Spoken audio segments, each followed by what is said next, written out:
Hello. Okay. You interrupted my intro, Katie. Sorry. Okay, well, I might keep this in. We'll see. Hello and No. welcome.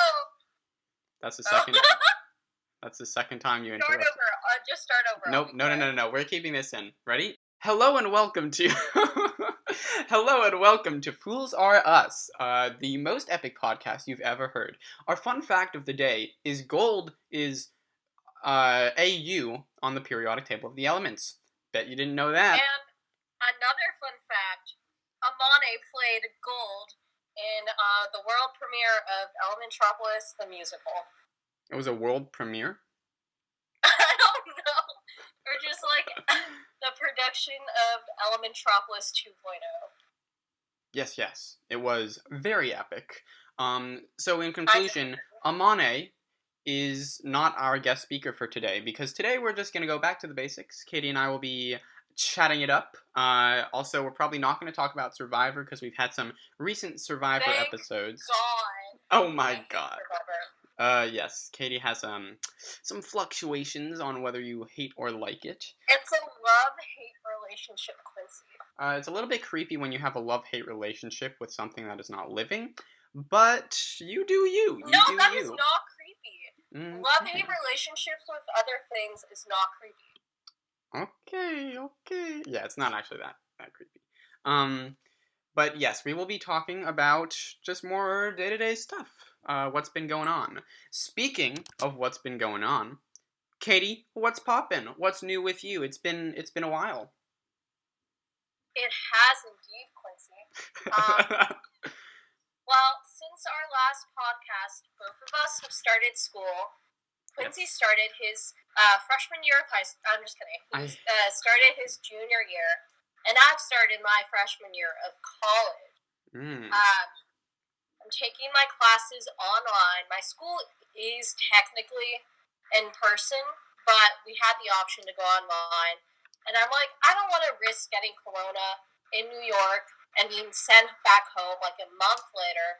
Yeah. And all my classes are basically online. So I was like, what's the point? Also, my mom forced me to stay home. So besides that, I'm in Palo Alto doing my classes, waking up at 5:30 every day. Crazy. It's because kind of crazy. Is it because so they start classes at 8:30 in New York, but then 3 hour time difference, right?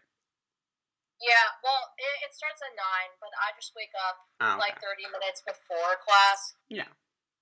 To wake myself up and stuff.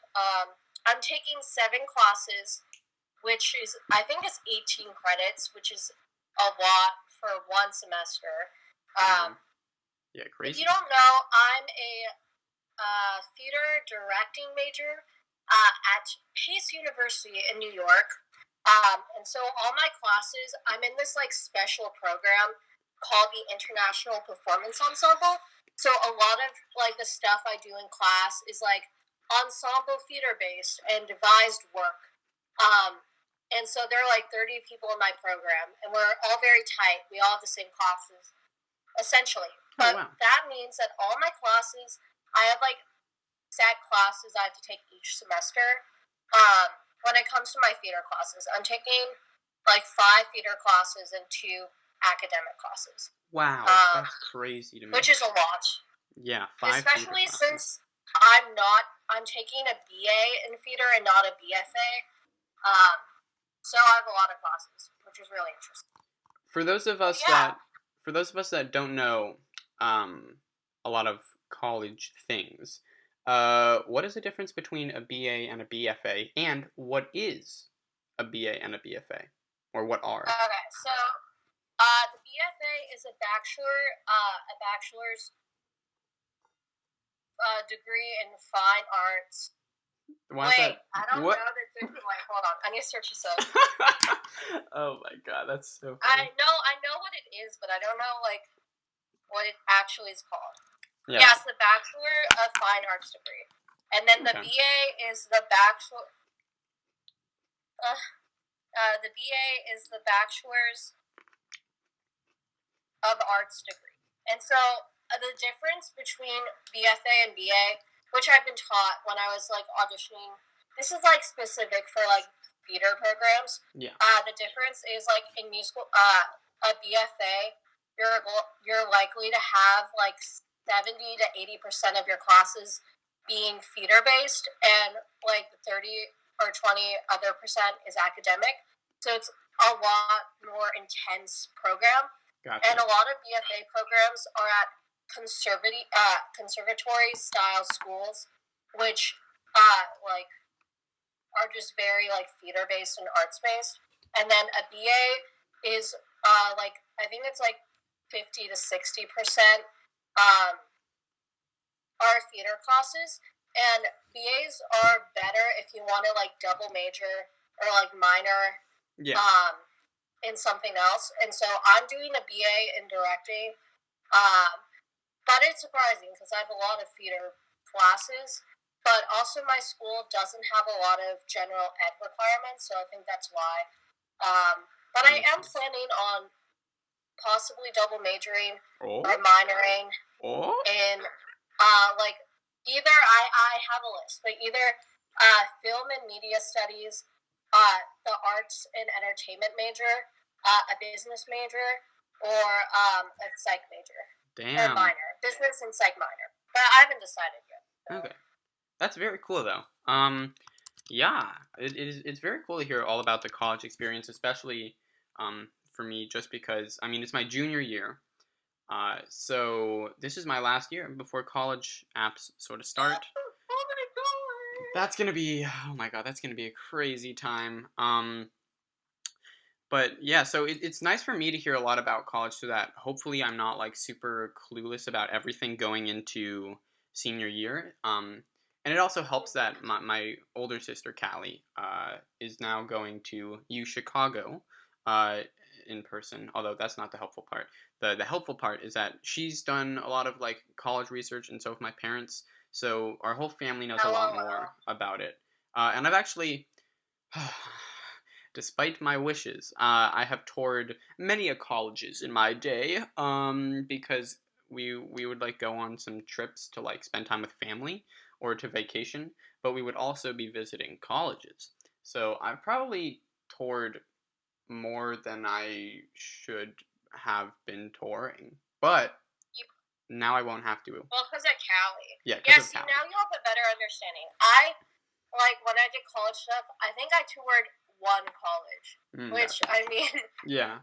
it's kind of bad because I think a lot of a lot of me picking my college program was like financial stuff because pursuing a theater degree is so expensive, and so it was a lot of figuring out which school gave me the best financial aid. But when it isn't about that, it's a lot about location and where you think you might want to live, and like where your major like is thriving in. And I guess Yeah, that makes sense. Yeah, I think I've always thought this, although I don't know if this is necessarily the case, but for some reason, I feel like the colleges in the northeastern like part of the US, I feel very drawn to just because like the weather, um I feel like that weather is the perfect type of weather that I would like. I also have a lot of family living in the northeast, so that would be nice. Um like yeah. New York, Boston area. Yeah, Is that yeah. what you're? Yeah, like I mean around there, but I mean just like within that general area. So like within just anywhere in the northeast, I guess. So Yeah. yeah, it would just be easier to like see family, and I like the weather there cuz it's generally colder. And I'm also familiar with a good amount of like space in the northeast just cuz I've spent some time there cuz we like go to see our family there every year or two. Um, Mm-hmm.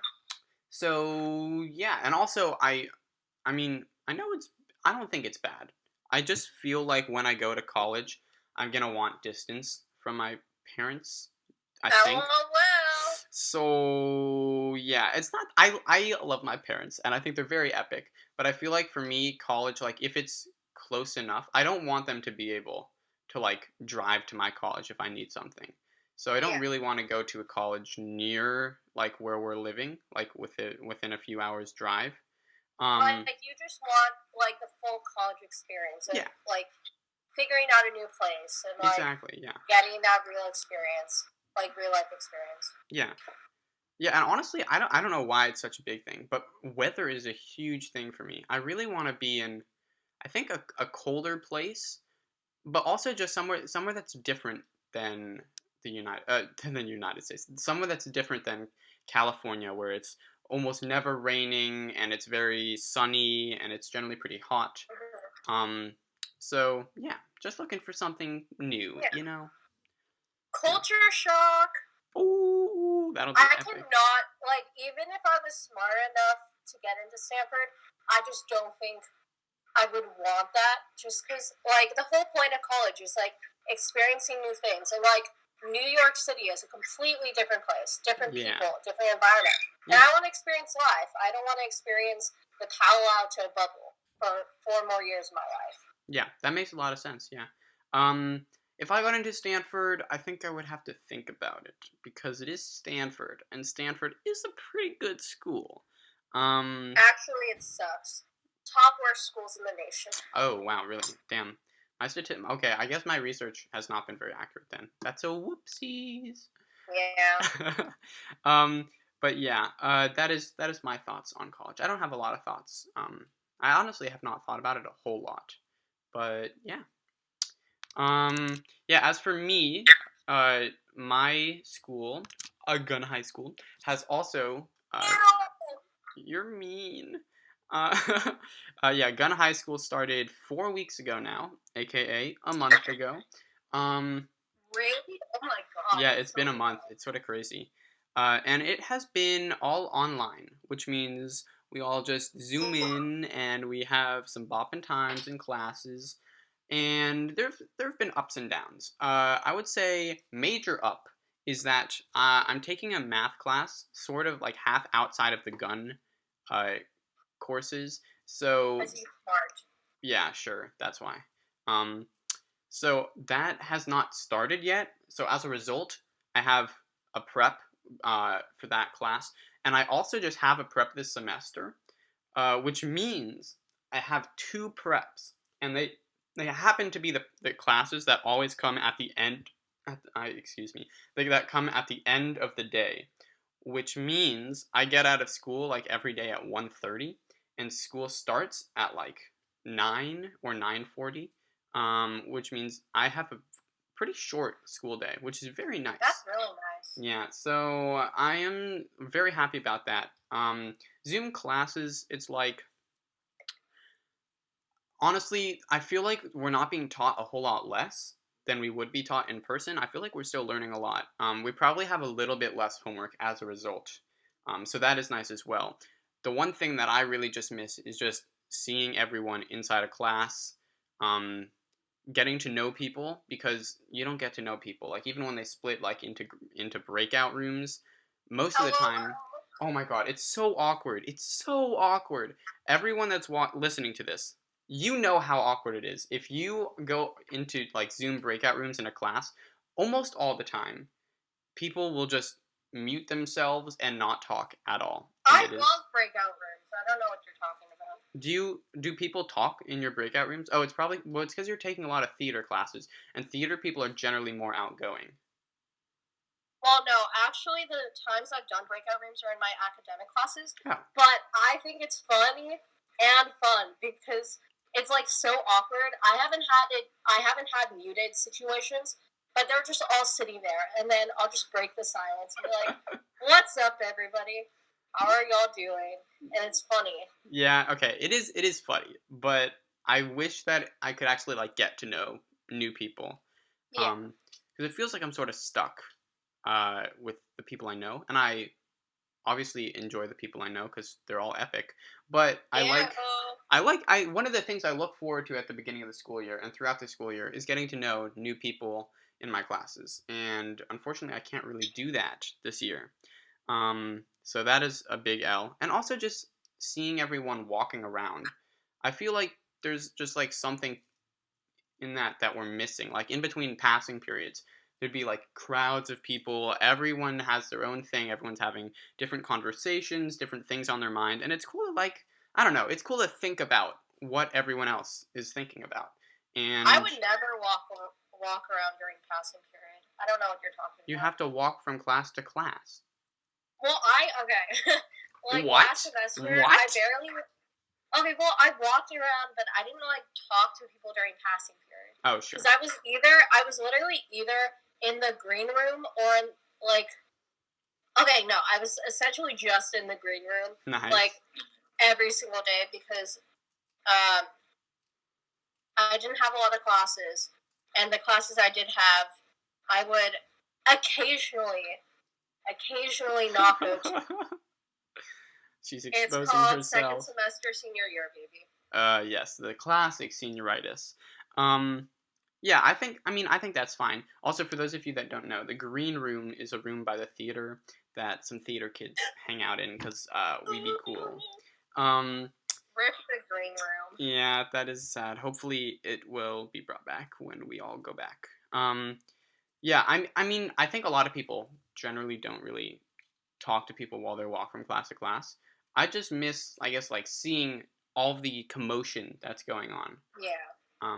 Yeah, and also it sucks because for the first many months of while coronavirus was going on, I was not really allowed out of the house, and eventually I was. So then I hung out like one or two Well, times. still. Well, yeah, but I mean, I feel like I would be allowed to hang out like if we are social distancing the whole time and wearing masks, I would be allowed to spend time with people. Not inside, outside only. But because of like so basically that happened a little while ago, and they were like, okay, you can hang out if you are social distance 6 feet, constantly wearing a mask, outside. Like you're smart, you know that you need to like be super super safe. And I was like, yes, I'll definitely do that. Um, so then I was like super excited to hang out with people, and I did like one or two times. But then the fires started, and then now the air quality is so bad that I can't really spend time with people, because I don't want to spend time with people inside, and outside the air quality is just so bad that it's tough to spend time with people. It's pretty impossible to hang out. Yeah, so I am missing social interactions, but it is nice to. I'm trying to reach out to people online, so that's how that's going. Yeah. Also, the bane of my existence currently, even though it's super interesting, and I actually am sort of enjoying the course a fair amount, but the bane of my existence is a push, a push. I called it. Oh my god, a push. I'm just very very bad at taking notes. So a push is like all taking notes. See, I don't know why you would take that if you don't like taking notes. That's like the entire course. Well, I'm trying to teach myself to enjoy taking notes more and also get better at taking notes, because I think one of the reasons I don't like taking notes is because I'm bad at it. Um, so I think that's a big part of it. And also it's just a lot of work. But like after I'm done taking notes, generally I'm in a pretty good mood because I just learned a ton of information. So yeah, I am enjoying thoroughly all of the information that I'm learning from a push. So yeah. Imagine taking a history class. Yes. You freaking. I love my classes. My classes are fantastic. They are? Like, it's just so awesome to be in like a theater program and theater classes with like people who are giving their like 120%. Yeah. And they're all like super committed and like have the same passion that I do. Because like gun theater, everyone loves theater, but it's a lot of gun theater for most people. It's just a hobby. Yeah. And so it's really awesome to see like the dedication you get when you want to pursue it as a career. And so I think that's why I'm really enjoying my classes and my professors. They're really epic. Yeah, that makes a lot of sense.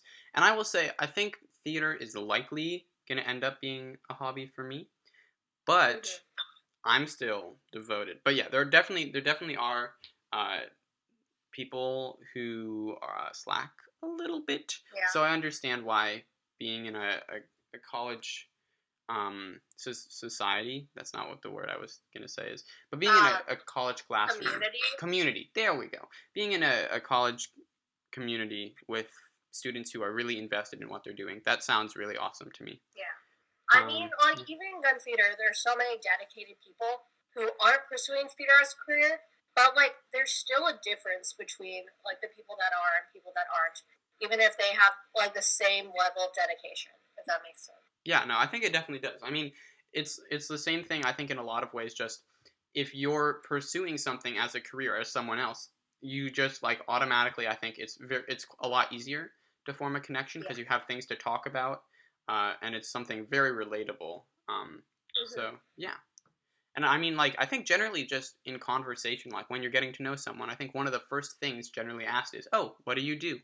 Um, and then if you end up like if you're working in the same area, whoa, a whole new topic of conversation. So yeah, LOL. LOL. But yeah, that is how school is going so far. Oh, another thing about school is it was unclear last semester and the beginning of this school year what was going to happen for the fall show, for the fall theater show. Oh my Jesus. What? Oh my daisies? What the heck? I don't know. What the heck was that? Oh my god. That's so funny. But yeah, it was unclear what was gonna happen for a while with that. But luckily, Mr. Shelby and Kalo are epic and Miss Ellington. And we are doing the Laramie Project as well as 3 Broadway workshops. Um, and yeah, so the Laramie Project, for those of you that don't know, is a play written about the sort of brutal beating and killing of a I don't actually remember how old he was. As a teenager. 17, Are you I think. sure? Yeah, I don't remember. I think he was a teenager. He was quite young. Um, but yes, the brutal beating and killing of a man named Matthew Shepard, who was basically it was a hate crime because he was gay. And the show is all about these playwriters or playwrights that come in and they interview. I don't know how many people they interviewed, but my guess is they interviewed hundreds of people. They interviewed like 80 people. They only did they use all the okay. Well, yeah, so they interviewed many people, and then they basically just wrote the play, and they just used that. All they did was use the interviews to form a play, and it's very powerful. Um, so I'm very excited to get to take part in it. We have a cast of 17, I believe. Um, so yeah, I'm very happy about that. We're not sure how we're gonna end up performing it. It'll probably be over Zoom in some format, which won't be great. But I'm very excited that we get to participate in a theater production still. Yeah. But yeah, so that's been going pretty good. Oh, I did want to tell you. I think you've probably heard about it, but tell you about how auditions went. And we don't have to like go into how people were acting or anything. Although everyone, I will say, I was super surprised at how good everyone was. It was like very very high quality of acting, I would say. But I was gonna say, oh yeah, the whole way casting is working for this show is really weird because there's about like 70 parts, and there's 17 people playing them, which means we're all gonna be playing quite a few parts, like 4 or 5, I think, on average, if I can do math correctly. Yeah, Wow. 4 or 5. That's math. So the way the auditions worked is a way that I have never seen before. Basically, we all went in and we performed 1 or 2 prepared monologues. They were supposed to be memorized, and then callbacks the first day. First of all, everyone was called back. I do not think that has ever happened. At least that I've heard. Like all of my friends, no one has said that has ever happened. Which is so I that's feel like it has. oh really? Damn, I just got roasted. Well, actually, I don't know. I'm sure it's Maybe happened. not. I'm sure it's happened at some point, but I'm sure it's been like it's gotta have been. If you don't remember it happening, that means you were a freshman, which means how many years ago was that? 1, 2, 3. So it's been 4 years at least since that's happened, which is sort of cool. Um, but yeah, everyone was called back. I think so that was cool. And then, but the first day of callbacks was so strange. We all read for Broadway workshops, and then Shelby was like, okay, people that aren't called back for Laramie projects, you guys are free to go. But then he just told the people that were called back for Laramie projects, okay, guys, we're gonna do callbacks tomorrow. And then here's a list of things that you should like prepare 3 or 4 of these. Wait, really? Yeah, so we didn't have Laramie callbacks the first day of callbacks. It was really strange. Maybe something came up for him. I don't know. So then we spent a day preparing like 3 or 4 monologues, which was a lot of more stressful work. And I thought it was over because generally you don't prepare things for callbacks, although sometimes you do. So then we all went and then we all performed those parts. And then I thought he was gonna like ask people to read for specific roles, but he didn't do that. We all just performed our monologues, and then he was like, "Okay, we're done." And I think everyone was pretty surprised, or at least I was quite surprised that he didn't want people to read specific parts. Um, Mm-hmm. so that was very strange. And then he said, "Okay, he posted." So that was on a Friday, and then the Sunday. This was this last Sunday.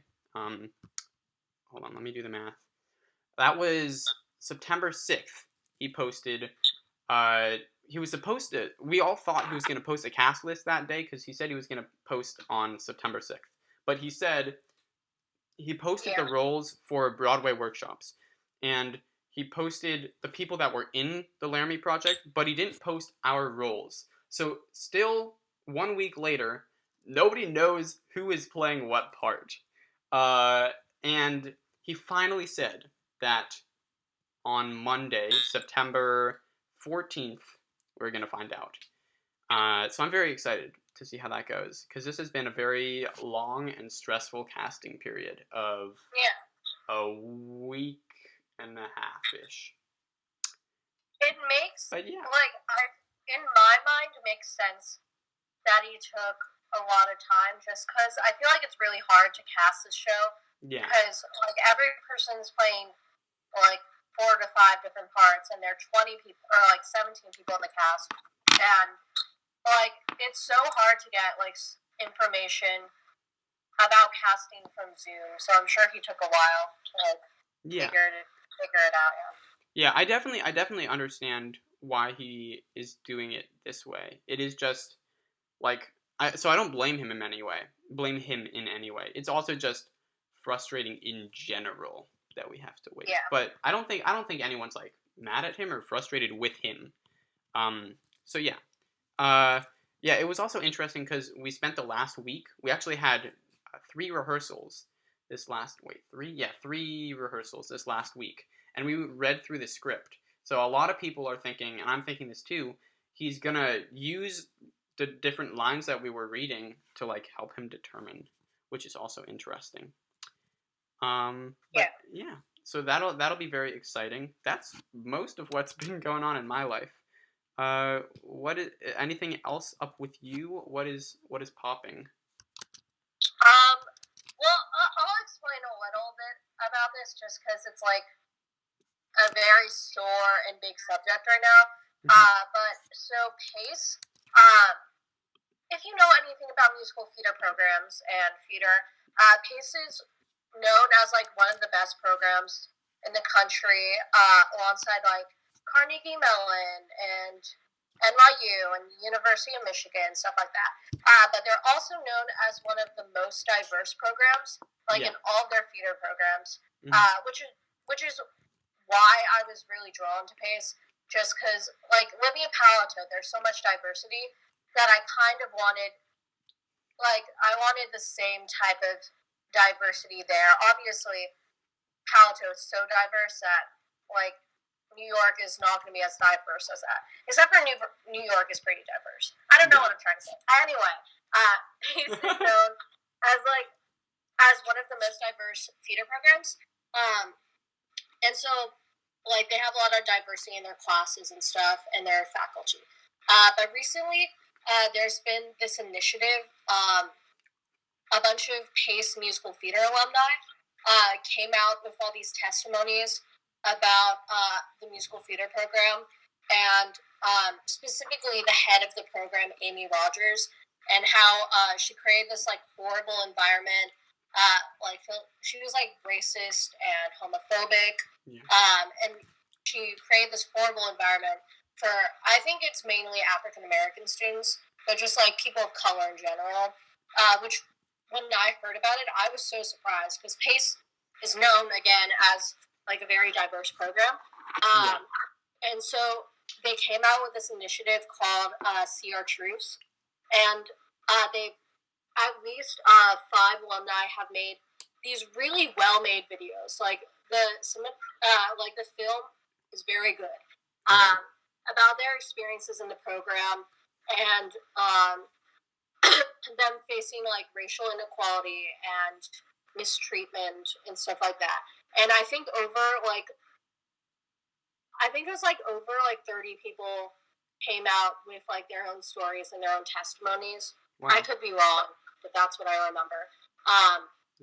And so there have been a bunch of protests at Pace recently, and a lot of like tension within PPA, which is the Performing Arts Department, because there's also this guy who's I think like a head in PPA who did brownface in a film like 20 years ago that resurfaced. Oh. And I'm not going to get into it, but there are a bunch of protests, and this actually made like national news because there's this blog, all you theater kids, called On Stage Blog, and they came out with an article specifically about Pace and their protests and the initiative. And now the initiative wants Pace to fire Amy Rogers and the 2 other people involved, which I think they are, because they can't not fire them at this point. Yeah. Now it's news, and they have to make a change. But relating to me, there have been a bunch of like new groups and new initiatives within Pace that have come up in terms of dealing with like future problems that may come up. So I'm newly on this group called Starry. I don't remember what it stands for, but it's about like a student-led group dealing with racial inequality and problems that might come up in the program, and like a resource for people to talk to if they like deal with issues and problems from faculty or students themselves. And I like it makes me very excited because like an issue I've been very vocal about, and I just really am passionate about, is like racial inequality, and specifically in theater, stuff like that. I'm taking a class about it. And so like it's made me very excited to be like very vocal and like political in a sense, because this is pretty political, but in a theater set. And I'm not going to get too much into this because I've talked about this a lot, but next week in my history of diversity and equity class, we're talking about specifically, is it okay for theaters to do shows like In the Heights or Miss Saigon with people of not that color, not that race? Yeah. Which, listeners, if you don't know, Gun High School did In the Heights.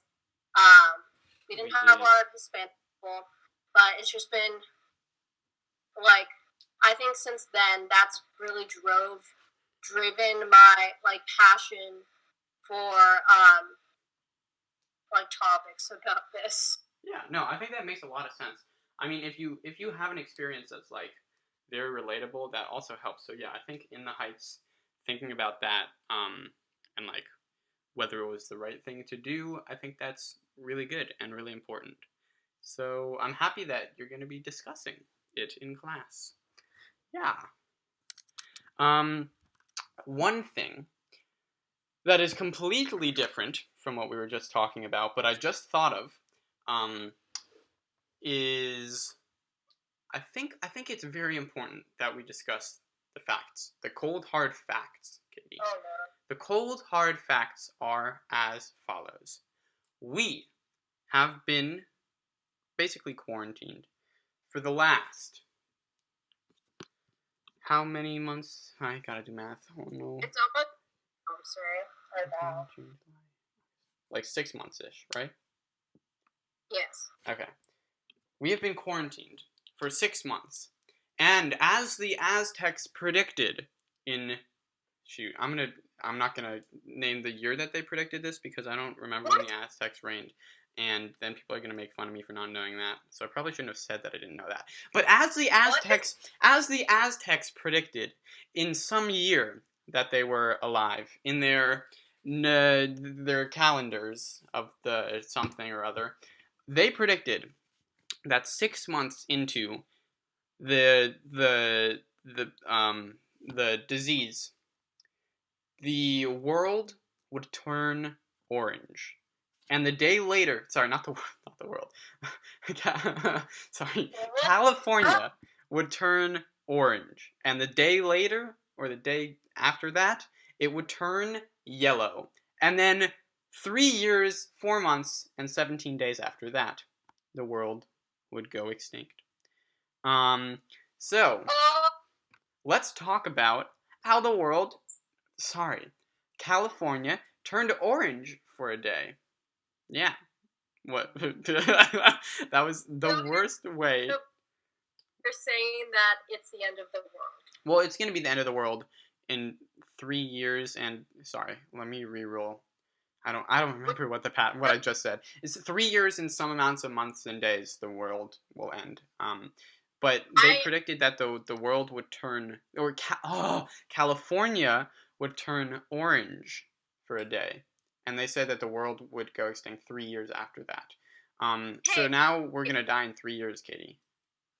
Do you remember in like 2016? I think it was the Aztecs, but there's that whole conspiracy of the world ending. Yeah. Like in 2016. Yes, I do. It's 2020 now. Maybe the Aztecs will be wrong twice. Who knows? Fair enough. But this time they did predict that California would turn orange. So I think that's sort of a pretty big read. No, this was not 2016. This was 2012. Yeah, I was gonna say 2016 seems very wrong because I remember I was in third grade. Yeah. I think. Wait, I'm now in 11th grade, so that would be 6-ish years ago. Yeah, but I can't do math. Then I would be in 5th grade. I thought it was 3rd grade, 2012. Shoot, it's because I can't do math. 8 years ago. Yeah, so I would have been in 3rd grade. Yeah. So it was 2012. But yes, who knows? They could be wrong. But I just wanted to do a cool thing. But what I'm actually curious is, what did you think about when California, I almost said the world again, when California turned orange for a day?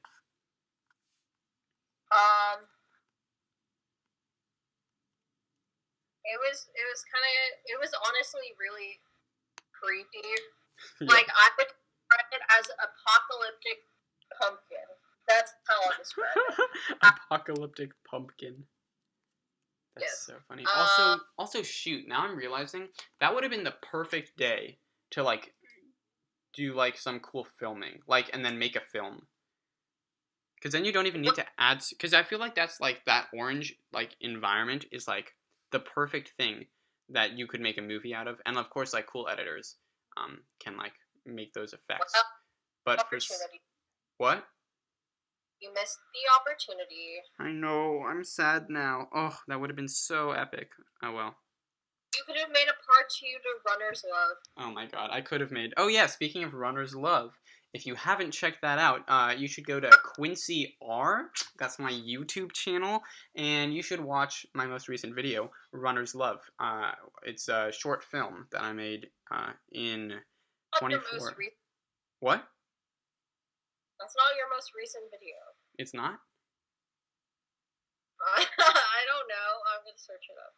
I'm pretty sure it is. I haven't posted a video in a while. Also, for anyone that is wondering why I haven't posted in a video in a while, it's because I suck and I'm editing and I have a lot to do and I'm busy with school. But don't worry, I'm not making excuses. There will be one coming up soon. It'll probably be just the making of Runner's Love because that was a day-long challenge. Wow. Yeah. You remember in like April when we filmed like 2 YouTube videos? Hey, stop exposing. Okay. So I don't think people understand that when I'm filming YouTube videos, generally I like to keep them private, Katie Brown. But yes, I do remember in April, for the audience that doesn't know, I filmed a few YouTube videos with Katie, and she'll be in them. And I have yet to edit those. I know, it's been a long time, but I will get on them. I have like 11 videos, I think, to edit. What? I thought you were editing the first one. I did start to edit one of them. Sorry, I'm not currently editing 11 videos. I have 11 videos that I'm done filming. So now they just need to be edited.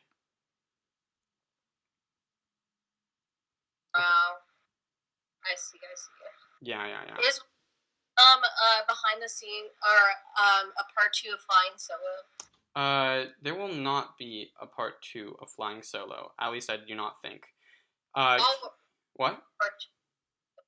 You're cutting out a little bit, Katie. I will write a part 2 to Flying Solo for you. Oh my god. Okay, well, sure. Feel free to do so. I'm not going to make any promises of whether I'll put that on my YouTube channel, but you can go for it. Speaking of Flying Solo, Katie is trying to convince me. I still don't know if you're serious about this, but Katie's trying to convince me to make a multi-track of Flying Solo with her. I'm dead serious. You're actually serious about? Oh my god. I really want to make a multi-track, but I don't know if I want to make a Flying Solo multi-track because for those of you that I only want to make a multi-track of Flying Solo. What? Okay, well, I'll consider it. For those of you that don't know, though, many of my friends have made Flying Solo into a meme. Especially the famous line where I said, "Fishing on the docks." I don't know why I made that a line in the song, because it's a stupid freaking line. But, yes, a lot of people have made that into a meme. And I'm hurt. Including Katie's made it into the biggest meme. No, it's me and James. No. You cannot say that James makes it as big of a meme as you do. Okay, no, I make the song more of a meme than James does, but I feel like James makes the line "fishing on the docks" more of a meme than I do. That might be true. But you still make the whole song a bigger meme. But it's fine. Fine. I'm fine. I swear, I'm fine. But okay, I'll consider your offer. I'll think on it. But how did we get on? Oh yeah, we were talking about, I don't know, we got so sidetracked. But back to the orange sky. It was crazy for me because I woke up and I think I was running late for school. And then I walked into the kitchen to get myself breakfast. And I generally just like look outside the window because I like to, I don't know, see outside. So I looked outside our window and then I was like, I like sort of did a double take, I think. I was like walking and I kept walking and then I was like, wait a second. So then I went back and then I like looked outside and I was like, did we put some filter? I'm almost positive. Yeah, the first thought I had, we have like big sliding doors. So, and they're glass. So I'm not actually talking about the window. I'm talking about these big sliding doors. And I thought that maybe someone had like put some colored filter glass over our whole sliding doors. And I was like, what the heck? Why did we do this? So I started asking my mom, I think. But then I realized that she wasn't there. I don't remember super well. But basically, I walked outside and then I like saw that the whole world was orange. And I was like, what the heck? What is going on? And yeah, that is the story. of how I saw the world was orange. Um, and then actually later that day, that was actually Xander's birthday. That the world was orange. September. Oh, I'm not gonna say his birthday. 14. Yeah, he's 14 now. He's well, he was already a teenager, but now he's a more annoying teenager. I pity our parents because, well, we don't need to get into that. But what? What the? No, I don't. I was implying that he is not a very good son, but that's not true. He's a very good son. That's so mean. No, I was just implying that he like gives them a hard time. Yeah. Well, it's false, so don't worry. But yeah, it was his birthday that day, and the air quality I think was fine that day, even though it was like all orange. Yeah, the air quality was fine. Yeah, so we went out and we were gonna play. Xander wanted to play wall ball with me, so we went out and we went to Juana Briones school, and we were like playing wall ball, right? And then all of a sudden, like the first time he hits the ball, I like see this huge burst of dust or something come up from the pavement. I was like, "What is that?" And like pretty quickly, I was like, "Oh, I bet that's ash." And then sure enough, we like looked around the whole. It was completely dark out, also, by the way, so we couldn't really see it that well. So I had to turn on my flashlight. Then I turned on my flashlight and we looked around like the whole ground, and there was just. We later found out that yeah, it was ash. There was ash literally littered all over the ground because it had been raining ash apparently, and there was just like ash everywhere. So that was very crazy, and yeah, so that was cool as well. The end. I don't. Oh my god, my voice. What the heck? I don't have an interesting story. I just was going to the kitchen. I woke up at like 12 o'clock because that was one of the days I didn't have to wake up for school that early, and I didn't have class that day. And I went to my kitchen. I turned to look out of my porch, and it was orange. Dang. And I said, "Wow, it's orange." And then that's all I did. That's so funny. Oh my god. Okay, Katie, I just thought of something epic that we should do to celebrate this new national holiday, also known as Orange Day. Okay. Hello, person who walked into my room even though I said do not walk into my room. I'm recording a podcast. I forgot. Okay, well anyway, we're gonna continue. Hi, Callie. No, it is not Callie. It is my dog. You have a dog? No, I don't have a dog. Okay. Anyway, to celebrate Orange Day, I think we should play a fun game. And basically, we just come up with like weird reasons on why California turned orange for a day. And then in the comments section, because I know people are very invested, you guys should comment on who you think came up with a better story. Yeah. Okay, I already have a story because I'm epic. So you can go first. No, you can go first. I don't have a story. Fine, just don't copy me. Okay, my story is so you know the game Fireboy and Water Girl?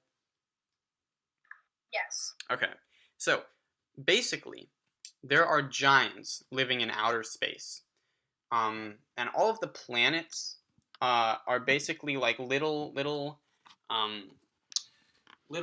things. Okay, so Fireboy and Water Girl in the Light Temple, you have to shine light on different parts of these like areas in order to beat the level. So basically, what I think is each galaxy is a giant, and they're playing Fireboy and Water Girl, the Light Temple, or at least in this galaxy, that's what this giant is doing. And basically, what he was just doing was he had to shine. That's why we get solar eclipses and like lunar eclipses and stuff. It's because he's shining the light on different areas of our planets. And that's why you can see some planets some nights, because some nights he like has a black light. Normally there's like a lot of black light that he shines, so you can't really see the planets. But sometimes when he's not shining that light, you can see them. So anyway, in order to beat that level that he was just doing, he had to shine an orange light, and it just so happened that the area he had to shine it on was California. And yeah, that's my story. Okay. My story is, um, so Wow, you're doing a really good job right now, Katie. oh yeah. Okay. So, this breed of living creatures called humans, came to the world and destroyed the earth, I hate Katie Brown. and created global warming. And then global warming was like, hey, let's torture these humans because they're stupid. And so, global warming created wildfires in California. And as a result of these wildfires, all the smoke created this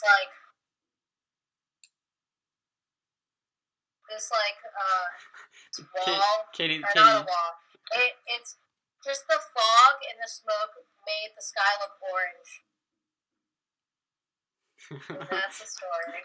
Okay, great story. Literally, okay. You know what? Whatever. Yeah, it's like my story is actually like it's pretty realistic, actually. Really? I think mine is actually more realistic than yours, but I don't know. Maybe that's just me.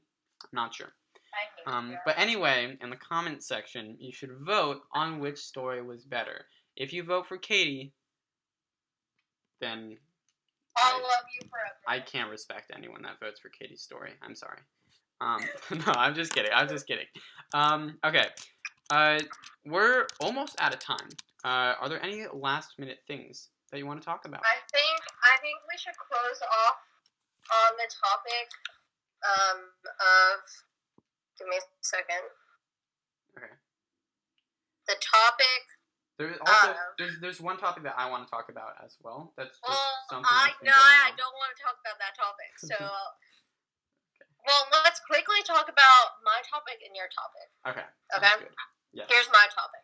Yeah, so, about a month ago, near the end of summer, I think it was like the Sunday before Gun started, Callie and Xander decided, let's make a scavenger hunt. So Callie and Xander made this really awesome, I wouldn't say scavenger hunt, I would call it a puzzle hunt. Around town, or not around town, around like the neighborhood, and invited their friends to do it. So, obviously Quincy did it, and I did it. Well, I don't know if it's obvious. Never mind. But we did. We did do it. It was about like 20 people, I guess. And we were all in teams, and we had partners. So Quincy was partnered with Danica and Joey Marcacci. Oh yeah, I was partnered with the Annie Leonard, the legend. And then there are other people there like Avery and Armand, Adi and Sarah, Jenny and James, Swafi and Suman, and. Dude, I love. Oh my god, these alliterations: Jenny and James, Swathi and Suman. Were there any other ones? Sarah and a D. Look, the alliterations are real. Sarah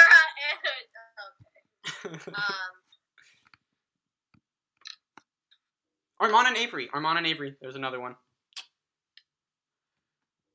Dennis and Noam. There's another one. Katie, wait, hold on. I'm Give stalling me for a you second. because you're not talking. I have to leave for 1 second.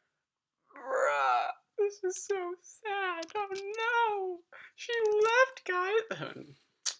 Sorry, I was just faking because I thought that she might like secretly still be listening, but clearly she's not. So I'm gonna talk about why Katie Brown sucks. Basically, she does this thing where she's told to make up stories that are not real, and then she decides to be a freaking meme and tell a real story instead. For example, this is very anticlimactic. Bro. I have to wait. I explain why I have to go. Oh my god. I have to go because it's Mom's birthday tomorrow, and I forgot, and so my dad and I have to do something. Okay. Do you want?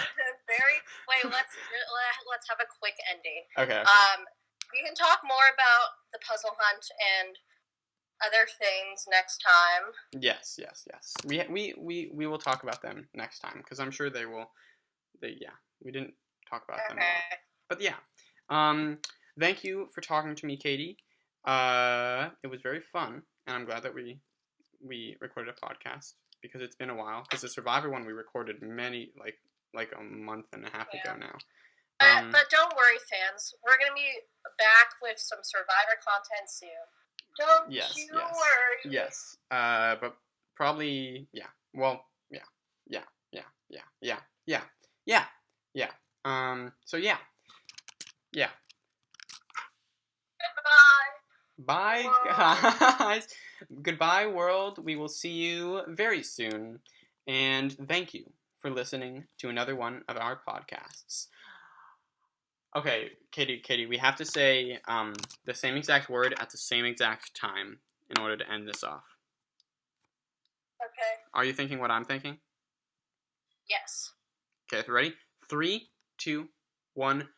Fool. James. Damn it. Okay. Let's go again. We get 2 more tries. We have to come up with a different word now, though. Okay, ready? 3, 2, 1. Idiot. Callie. God damn it. Okay, we have one more try. Okay. Let's combine Callie and idiot. Now we're gonna get it. Okay, combine Callie and idiot. Ready? 3, 2, 1. Quincy.